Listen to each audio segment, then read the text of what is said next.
Football বিশ্বকাপের ইতিহাসে এই প্রথম ফিফা র্যাঙ্কিংয়ের শীর্ষ 4 দল সেমিফাইনাল খেলবে। বর্তমানে ফিফা র্যাঙ্কিংয়ে শীর্ষে আছে ফ্রান্স, দ্বিতীয় স্থানে আছে আর্জেন্টিনা, তৃতীয় ও চতুর্থ স্থানে আছে স্পেন ও ইংল্যান্ড। এবারের বিশ্বকাপের ফিফা র্যাঙ্কিংয়ের এই সেরা 4 দলই সেমিতে লড়বে। এছাড়া আরও একটি রেকর্ডে নাম লিখিয়েছেন ফ্রান্স, স্পেন, ইংল্যান্ড ও আর্জেন্টিনা। এই নিয়ে তৃতীয়বার বিশ্বকাপ জয় করা 4 দল সেমিফাইনালে উঠেছে। এর আগে 1970 ও 90 সালের বিশ্বকাপে 4 সাবেক বিশ্ব চ্যাম্পিয়ন সেমিফাইনালে মুখোমুখি হয়েছিল।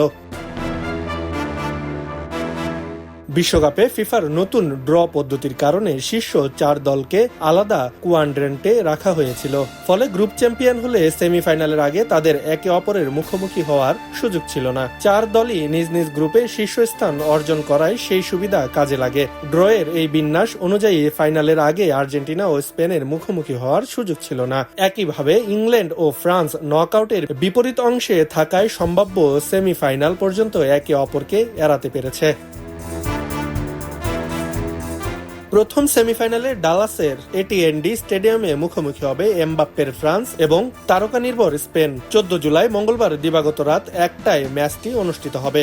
পরদিন 15 জুলাই বুধবার দিবাগত রাত 1টায় আটলান্টার মার্সিডিজ বেঞ্চ স্টেডিয়ামে দ্বিতীয় সেমিফাইনালে মুখোমুখি হবে বর্তমান বিশ্ব চ্যাম্পিয়ন আর্জেন্টিনা এবং ইংল্যান্ড।